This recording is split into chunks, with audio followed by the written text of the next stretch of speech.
So today in 7.5 we started talking about angles of elevation and angles of depression in geometry. We see here that the angle of elevation and depression are always going to be the same. So like if I tell you Johnny's standing at the foot of the house and he's looking up at a mountain at an angle of elevation, we're talking about this angle right here. If I said he's on top of the mountain looking at the house at an angle of depression, we're talking about this angle here.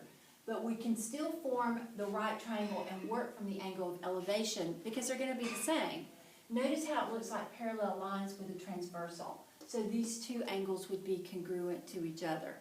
Now, let's go ahead. I went ahead and I worked over example 1 today in class. Let's look at example 2.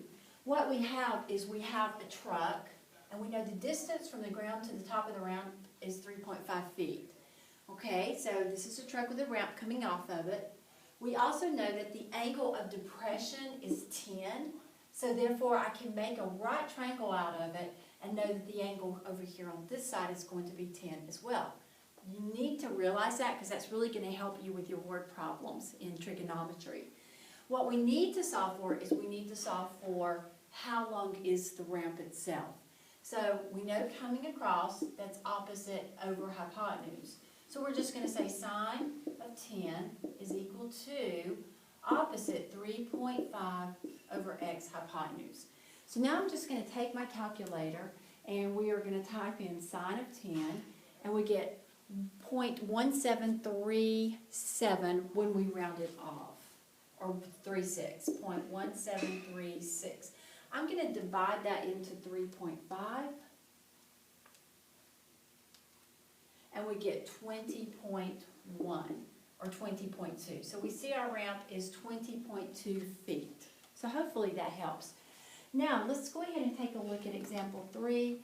It just says Olivia is in a lighthouse on a cliff and she observes 2 sailboats due east of the lighthouse. The angles of depression to the 2 boats are 33 and 57 degrees. Find the distance between the sailboats to the nearest foot. Alright, so if we look in our book, we see this picture, but we see a cliff, and it has a lighthouse on it. Okay, and then Olivia's up here in the lighthouse. We also have 2 boats in the water. So we have an angle coming this way, an angle coming this way, and then we have our line of sight. So we know our angle from here to here is 57 degrees. Our angle from here to here is 33 degrees. Also, we know that the cliff is 110 feet and that our lighthouse is 57 feet. Okay, so what we want to know is the distance between the 2 sailboats to the nearest foot. Okay, so we want the distance between these 2 sailboats here. Okay, so the first thing that we're going to do, triangle, we can actually label these, and they have them labeled in the book.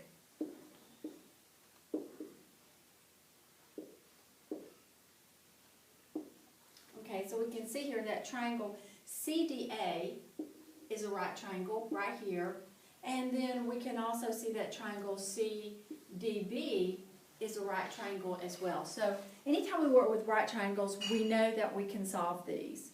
And CD is equal to 110 plus 85 or 195 in total if we work with it that way. Okay, so we know if we can find the length of DB, we can subtract out DA in order to find AB, and that would be our distance between the 2 lighthouses.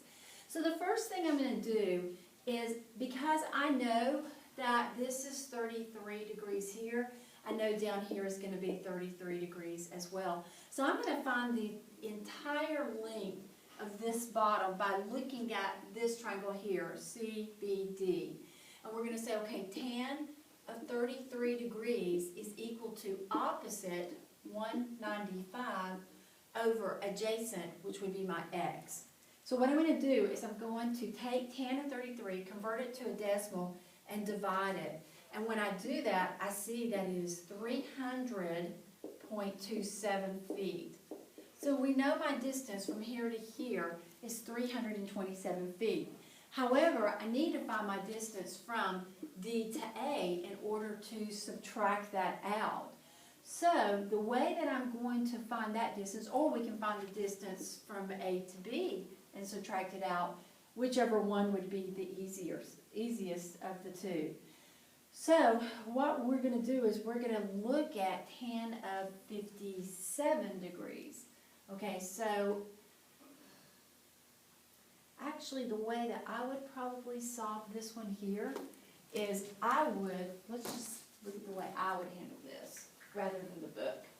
I would go ahead and I would find out how many degrees or it would be in this angle. I know that this is a right angle, so I'm going to say 90 minus 57, and that would be 33 degrees as well.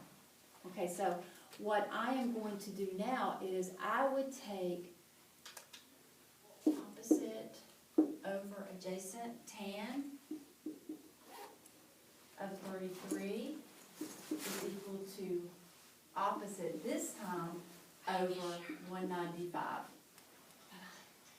Okay, so now we're going to take tan of 33 and multiply that by 195. And we get 126.6 degrees. Yes, and then I'm going to subtract those out. I just think that's a little easier than the way that the book is showing you. So now we're going to take 300 and subtract 126.6. So 300.27 minus 126.6, and that equals 173.67. So that would be my answer here. And I think the book gives us about 174 feet if you round off to your nearest foot.